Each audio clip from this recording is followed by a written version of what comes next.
Alhamdulillah, wa salatu wa salam ala rasulillah wa ala alihi wa sahbihi ajma'in. Frères et sœurs en islam, assalamu alaikum wa rahmatullahi wa barakatuh. Question numéro 1 de la part de nos frères Nissar Doukou. Est-ce que nous gagnons droit à investir dans stock exchange et bank bonds? Jazakallah. Par rapport à bank bonds, et en réalité c'est un fixed deposit. Il paraît, comme on dit, on peut mettre l'argent à la banque, 100 000 roupies, et on peut assurer tous les mois, on peut gagner un intérêt là. C'est la même chose avec bonds. Donc ça est complètement haram. Parce que n'a aucun risque, dit. Par contre, stock exchange, c'est un investissement que vous pouvez faire d'une compagnie et au return, il n'est pas assuré. Il n'est pas fixe, ou capable de participer dans le profit, ou capable de participer dans l'os. Alors donc, si ça, stock exchange, il marche d'après sa façon-là, deuxièmement, sa compagnie-là, sur une transaction, d'après Sharia, alors là, dans sa situation-là, oui, il a un droit investi dans sa type de compagnie, dans n'importe quelle forme, même à travers Stock Exchange. Question numéro 2. Salam alaikum, Cheikh, un petit fils 16 ans, fin faire colère, avec sa famille, à cause, pas empêcher de faire désobéissance. Il quitte la case sans contacter sa famille, il retourne après 27 jours. Sans personne est capable de questionner contre l'étiété. Qui Sharia dit à Lola? Est-ce qu'il est correct? De la part de nos sœurs, Yafia Bibi. Alors, définitivement, un petit fille, peu importe qui s'en a, même un garçon, vous n'êtes pas capable de quitter la case, que vous pouvez vivre sous responsabilité de vos parents, et sortir en dehors sans permission, et surtout, elle reste en dehors pendant tout sa jour. Alors donc, ça l'est complètement, islamiquement, les haram, et deuxièmement, nous ne pas capable de mettre un parent dans difficulté. Surtout si un petit fille reste en dehors pendant 27 jours, que ça l'est rester avec ça n'allait vivre. Tout ça là, c'est une petite chose qui pas correct. Mais, qui ne pousse les pour faire ça, qui les détails là-dedans, moi pas connaît qui les détails, moi pas capable de faire un jugement au certifié là. Mais, si les fins sortis, les finales fait désobéissance, les finales restent côté un monsieur, côté un homme étranger, définitivement, ça, il y a quelque chose qui est haram, c'est zina, mais qui est dans le certifié là, moi pas capable de dire. Mais de toute façon, un petit fille, un garçon, un enfant, les bisins, vivent, obéir aux parents. Alors, si il y a quelque chose qui parents là, peut mal faire, peut mal agir envers les enfants là, alors il y a les autres solutions. Solution, c'est pas quitter la case aller. Solution, c'est pas le reste en dehors. Parce que, il y a une réputation en jeu. Il y a un danger de vie et de mort.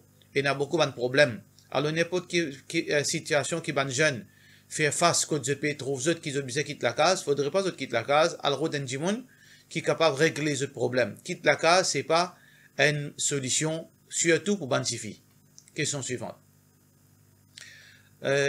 Question de la part de nos sœurs Shahin Kotobali. Elle peut dire qu'il y a un dimon qui peut faire recherche concernant l'islam, fin poser quelques questions. Numéro 1, si l'islam fin empêche adoption.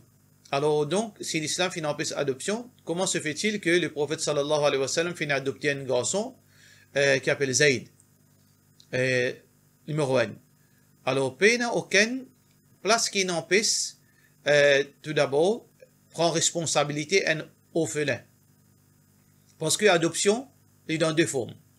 Moi, adopter un enfant, veut dire, moi, amener dans la case, moi, faire les vivre comme mes propres enfants, mais c'est moi, il reste toujours un étranger.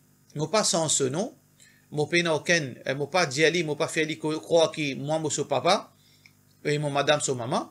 Alors, donc, là, ça, c'est plutôt prendre chose un orphelin. Ça, n'a aucun problème. Mais adoption, si nous pouvons dire adoption, sans nom, et faire moi venir son papa, faire mon madame venir son maman, d'une façon de parler, et il a le croire, il reconnaît que moi son papa, alors qu'il n'est pas son papa biologique, et mon madame pas son maman biologique, ça est complètement haram. Islam fin défend. Rasulullah sallallahu alayhi wa sallam dit, لعنة الله من انتسب إلى غير أبيه أو كما قال عليه الصلاة والسلام. Malédiction Allah, c'est lui qui a attribué à un autre qui est son papa. Est-ce que le prophète sallallahu alayhi wa sallam s'est adopté Zayd? Bien sûr. Mais il n'y a aucun problème là-dedans. Parce que la loi Allah subhanahu wa ta'ala, c'était la loi qui finit venir graduellement. Auparavant, tu gagnes droit à boire, après fin cancel la boisson alcoolique. Auparavant, deal dans l'intérêt, tu es autorisé, après, tu cancel. Et il y a beaucoup de petites choses qui sont permissibles au départ parce que l'islam pas vient sens brutalement dans la loi, fin vient sens graduellement. Auparavant, dans la culture arabe, tu peux adopter des enfants. Alors donc, Rasulullah sallallahu alayhi wa sallam a adopté un enfant avant qu'il la loi adoption dans sa sens cancel. Allah subhanahu wa ta'ala peut dire dans surah Al-Ahzab وَمَا كَانَ مُحَمَّدٌ أَبَا أَحَدٍ مِّن رِجَالِكُمْ. Alors donc, Allah subhanahu wa ta'ala fait amène un nouveau la loi que nous pas gagnons droit à attribuer des enfants pas pour nous, à nous. Alors donc, le prophète sallallahu alayhi wa sallam n'est pas papa de personne. وَلَكِنْ رَسُولَ اللَّهِ وَخَاتَمَ النَّبِيِّينَ, mais il est plutôt le messager d'Allah et le dernier prophète. Alors donc, la loi adoption fin bannir, fin cancel par la suite, fin abrogée. Alors donc, il n'y a aucune contradiction là-dedans. Comment se fait-il que le prophète sallallahu alayhi wa sallam peut adopter un enfant après il dit l'islam il dit pas gain droit parce que auparavant l'islam pas tient aucun empêché auparavant. Ensuite fin empêché. Alors on pas trouve aucun problème dans ça petite chose là. Ça veut dire actuellement valeur du jour quand la loi adoption fin officielle qui pas gain droit. Alors là l'islam c'est ça la loi islam que adoption de sa sens pas gain droit. Deuxième partie. Et comment se fait-il qu'il est marié avec Zayd, son madame? Quand Zayd, radiyallahu an, veut dire le garçon adoptif, avant qu'il ait la loi adoption, vin haram, et qu'il était Zayd qui est marié avec Zainab, radiyallahu anha, et ensuite il qui donne divorce Zainab. Et après cela, Rasulullah sallallahu alayhi wa sallam qui est marié avec Zainab. Bon, donc ça veut dire ça madame là, il peut demander, peut-être il peut trouver ça, comment capable possible ça, qui n'est pas bon d'après sur l'esprit. Mais l'islam, la religion, n'est pas mal d'après nous l'esprit. Tout d'abord, c'est que, il n'y a aucune relation de sang, aucune relation entre Zayd avec Rasulullah sallallahu alayhi wa sallam. Il paraît comment un enfant, un djimoun étranger. Si demain, un monsieur étranger sur madame Mo, est-ce qu'un autre homme a un droit marié? Bien sûr, il a un droit marié. Alors donc, Rasulullah sallallahu alayhi wa sallam, quand Zayd fait une divorce sur madame, il n'y a aucune relation de sang, relation familiale entre le prophète sallallahu alayhi wa sallam et Zayd. Donc, la femme de Zayd, radiyallahu anhuma, alors donc quand il est divorcé, il fait une vie d'une madame indépendante, qui n'est pas engagée, et le prophète sallallahu alayhi wa sallam, quand il peut marier avec une madame qui est étrangère, qui n'a aucune relation de sang, aucune relation d'aucune façon avec le prophète sallallahu alayhi wa sallam. Mais, qui fait le prophète sallallahu alayhi wa sallam fin bizarre marié avec lui, parce que Allah subhanahu wa ta'ala, dans surah Al-Ahzab, comme Allah subhanahu wa ta'ala fait montrer, c'est que dans la culture arabe, je trouve ça des fans, qui un djimoun n'a pas un droit marié avec madame ce garçon adoptif. Il n'a pas un droit marié avec madame ce garçon adoptif si garçon a fin quitte lui. Alors Allah subhanahu wa ta'ala fin kassa likay la yakuna ala al-mu'minina harajun fi azwaj ad'iyaihim idha qada minhunna watara. Allah subhanahu wa ta'ala fin descend la loi pour casser ban fausse culture, pour casser ban superstition. Alors donc dans culture Quraysh, un garçon adoptif quand il fin quitte son madame, son papa adoptif pas un droit marié avec lui. Mais dans la réalité, il n'y a aucune relation de sang entre sa bandimoun là. Alors donc la loi là, il reste permissible. Donc, Allah subhanahu wa ta'ala qui fin impose ça au Rasulullah sallallahu alayhi wa sallam. C'est pas ce de ce propre gré. Allah subhanahu wa ta'ala peut dire, zawajnakaha. Nous fin mariés toi avec lui. Alors donc, Rasulullah sallallahu alayhi wa sallam qui marié avec la femme divorcée de Zayd, radiyallahu anhuma, pour que cela vienne une permissibilité pour les musulmans par la suite. Parce que, il n'y a aucun sens qui empêche ça. Il n'y a aucune raison pour empêcher ça parce que il n'y a aucune relation de sang, aucune relation familiale entre sa bandimoun. Et d'ailleurs, comme on a fait dire, la loi adoption finit bannir. Alors donc, sa madame-là, il n'y a aucune relation, ni enfant, ni belle-fille, ni rien avec Rasulullah sallallahu alayhi wa sallam. Une autre question encore, c'est que madame qui peut apprendre l'islam, il peut demander, qui fait Rasulullah sallallahu alayhi wa sallam fin marié avec Aisha radiyallahu anha, alors que Aisha radiyallahu anha, malgré qu'il tient un supérieur, il tient un enfant de 6 ans. Alors donc, alors que un enfant de 6 ans, physiquement et mentalement, il n'est pas encore paré pour marier. Ça, c'est dans l'esprit, sa madame-là. Ça veut dire qu'il ne faudrait pas nous mettre nous l'esprit, à cause de l'esprit, fin comprendre quelque chose, veut dire que ça nous impose ça à une religion. Quand l'esprit ne comprend quelque chose, il est relatif. Pas nécessaire que quand l'esprit ne comprend des affaires, veut dire il est bien idéal. Tout d'abord, bien comprendre des affaires. C'est que la loi mariée avec limitation d'âge, c'est nouveau ça. Ça question de mineur et majeur. Veut dire majeur c'est 18 ans, mineur c'est en bas de 18 ans. Ça invention là, fait existe ça, c'est nouveau ça. Pas ça existe avant ça. Tout d'abord, comprends ça bien. Ça veut dire auparavant, je pas tu comprends qui appelle mineur, qui appelle majeur par rapport à l'âge 18 ans ou bien 17 ans.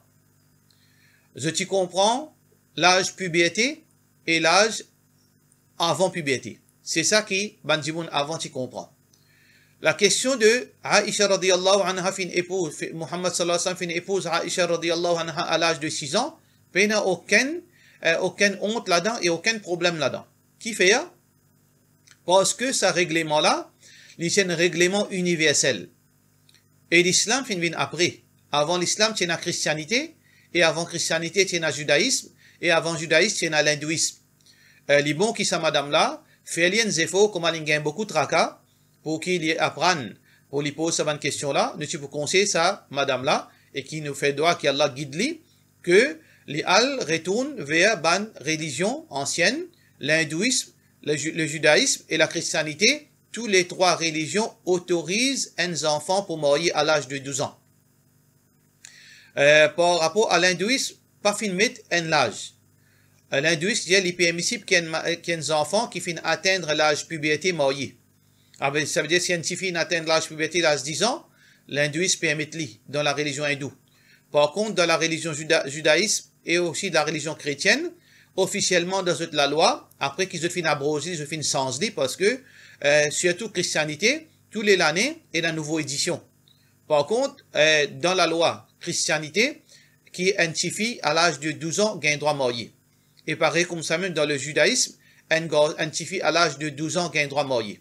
Alors donc, c'était pas nouveau, c'était pas islam qui fait amène ça la loi là. Ça la loi là qui existe dans toute religion, c'est pour ça qu'il nous dit que c'était la loi universelle.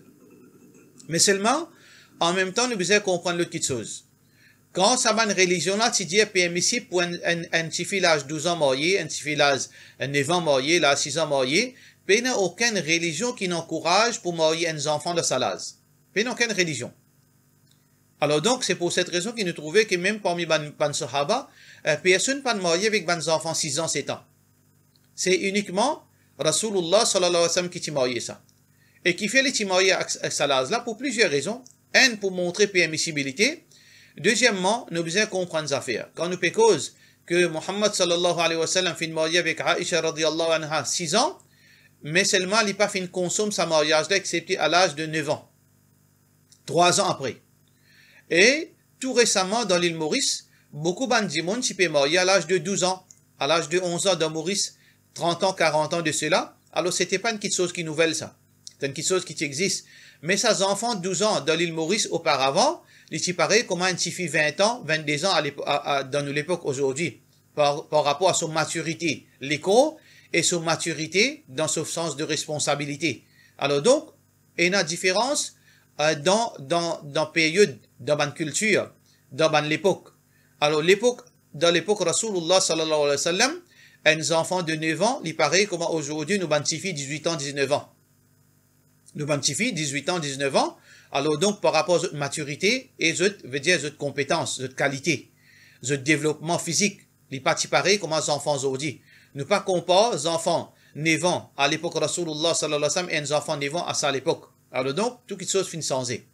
Mais aussi, nous devons comprendre aussi que Aïcha radiyallahu anha, comme on fait mentionner dans le hadith, malgré que les enfants 9 ans à l'époque, les petits filles 9 ans à l'époque, je te parie comment nous les petits filles aujourd'hui 18 ans, 19 ans, mais Aïcha radiyallahu anha, il tient un petit fille qui est tellement, veut dire dans son nature, il est grand, il est haute, il tient une belle madame.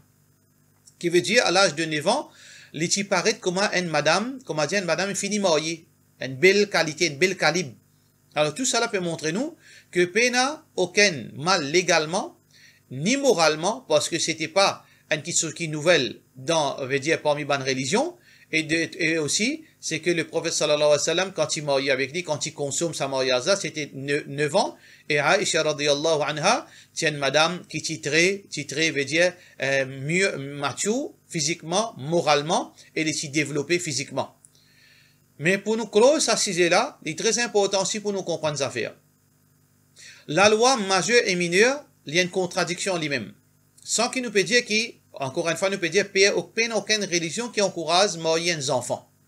Mais nous pouvons montrer ridicule de ça la loi mineure et majeure.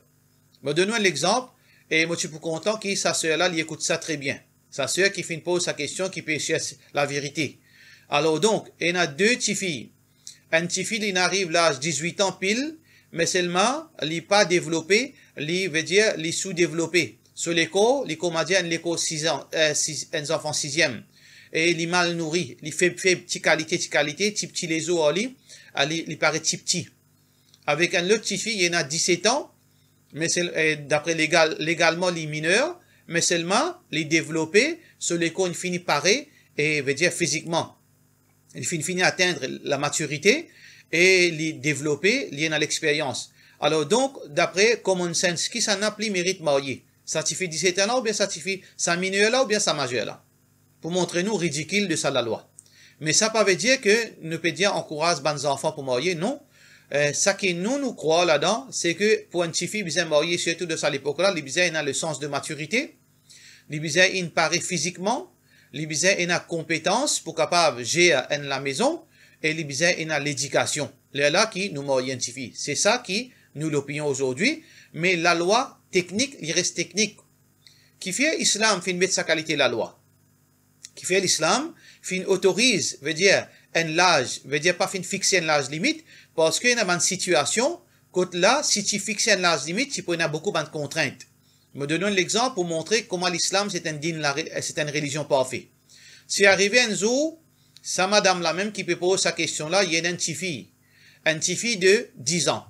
Il y a une petite fille de 10 ans, alors là, fin la guerre, un génocide fin déroulé, tout le monde est mort resté avec ce petit fille, et ici, il est blessé, il n'est pas pour capable de survivre encore. Il résiste ce petit fille qui peut assiser devant lui, et il y a un monsieur, il y a ce voisin.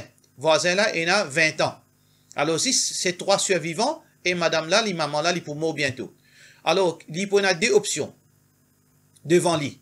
Avant qu'il les autres viennent abuse de ce petit fille, ou bien viennent tuer ce petit fille. Il peut y avoir 2 options. Soit qu'il dit, ça, jeune garçon de 20 ans là, garde mon petit fille avec toi, mon petit fille 10 ans, jusqu'à quand il devient grand, là, tu marier. Ou bien, je peux marier toi avec mon petit fille. Laquelle qui, dans quelle situation, qui petit fille là, il pour plus en sécurité. Alors, ça, madame là, il bien réfléchit et il ramène la réponse. Alors, tout ça là pour montrer nous que l'islam jamais encourage les enfants pour marier, mais seulement, et aussi, deuxièmement, comment on fait dire, c'est pas l'islam qui invente ça la loi là. Dans chrétien, il y a ça dans la christianité et dans le judaïsme et dans l'hindouisme. Moi, j'espère qu'il est clair, ça va une explication, Inch'Allah, et définitivement, tout grandir pour Allah. Nos religions, nous fiers de nos religions les parfaites, nous payons pour sentir nous embarrassés avec une question pareille, parce que dans la religion, nous avons la réponse à tout, et payons à personne pour capable mettre un point de doute dans la religion qui finit depuis Allah subhanahu wa ta'ala. Question suivante. Est-ce que l'islam lui permet pour battre madame? Pareil dans Surat An-Nisa, verset 34. Toujours la parole de sa madame qui peut chercher la vérité. Il peut dire, dans le Coran, il permet de battre madame. Oui, dans le Coran, il permet de battre madame. Mais seulement, nous besoin pas précipiter avec ça la loi. Tout d'abord, il dit battre madame. Est-ce qu'il finit dire blesse madame? Est-ce qu'il finit dire donner coup de ferraille? Est-ce qu'il finit dire donner coup de poing de sauvante? Non. Qui veut dire battre ici? Battre ici, c'est une correction. Alors donc, avant que bonne sœur, vous êtes capable de réagir, nous tu peux dire une affaire. Dans l'islam, il y a une faute qui un pardon suffit. Dans l'islam, il y a une faute qui est une punition corporelle, qui est applicable pour bonnes hommes et pour bonnes madame. Tous les deux égales dans la loi. Si une madame, si une voleur fait une coquin ou bien une voleuse, coupe vous la main. Qu'il soit monsieur, qu'il soit madame. Quand une madame ou bien un monsieur fait faire l'adultère, si vous êtes célibataire, donne-vous son coup de fouet. Qu'il soit monsieur, bien madame. ou bien qui, quand Dimoun fin fait l'adultère de Dimoun marié, et a la loi lapidation, qui dit soit monsieur, ban madame. Mais seulement parfois, il y a ban faute, côté là, les moins graves. Les moins graves, concernant ban faute qui arrivait dans la maison. Alors là, si arrivé, une madame, li rentre dans la case, li trouve ce monsieur puis fait une bêtise.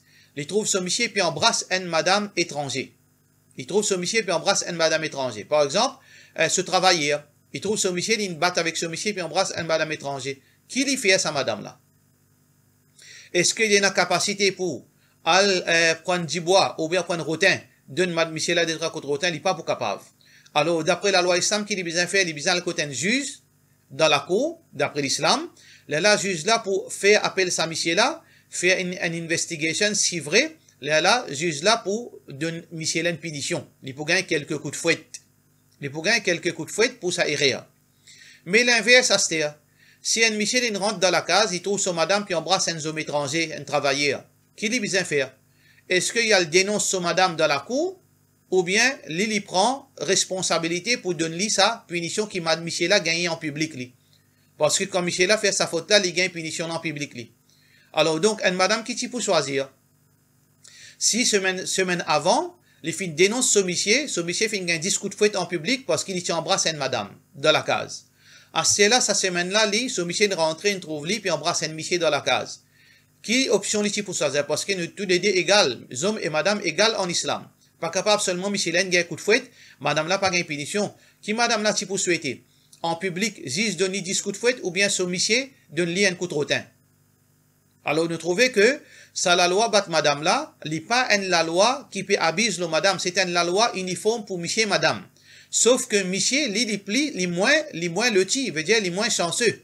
Sa punition les fait en public, alors qu'une madame, sa punition les fait discrètement, sans personne connaît.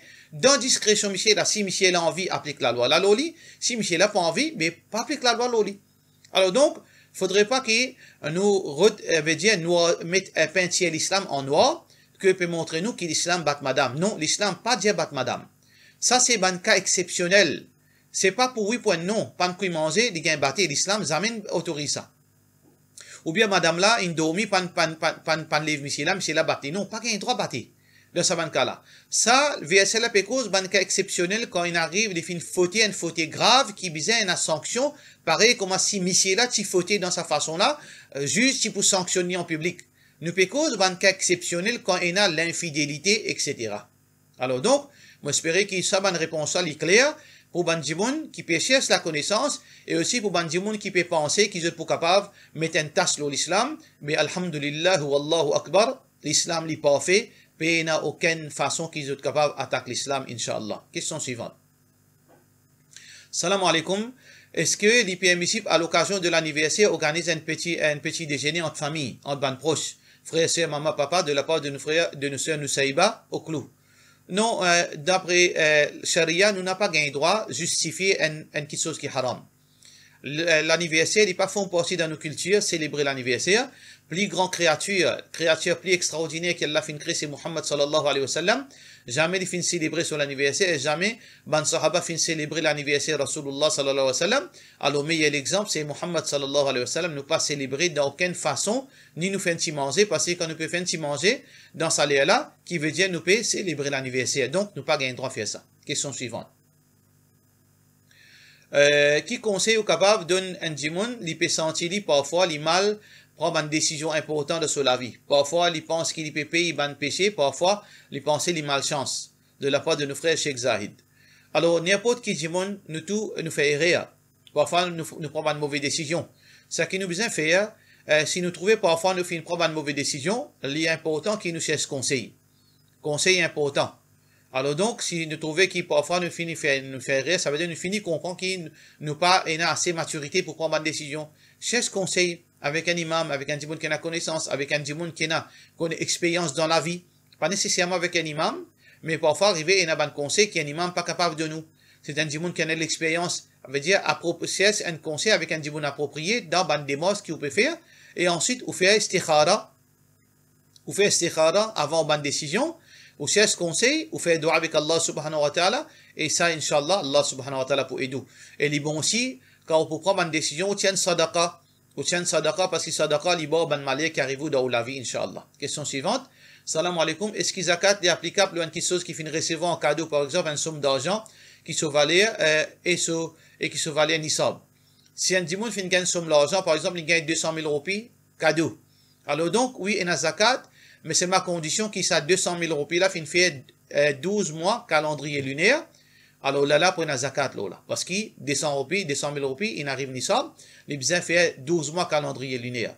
Par exemple, si moi, je supposé, tiens, mon zakat, Ramadan. Alors, mon fin calcul, mon zakat pendant une année. Mais là, semaine prochaine, je gagne cadeau 500 000 roupies. Est-ce qu'il m'a besoin d'inclure ça 500 000 roupies là dans mon zakat qui m'a besoin de tirer pendant Ramadan? Non. Ça 500 000 roupies là, c'est une source différente, ça.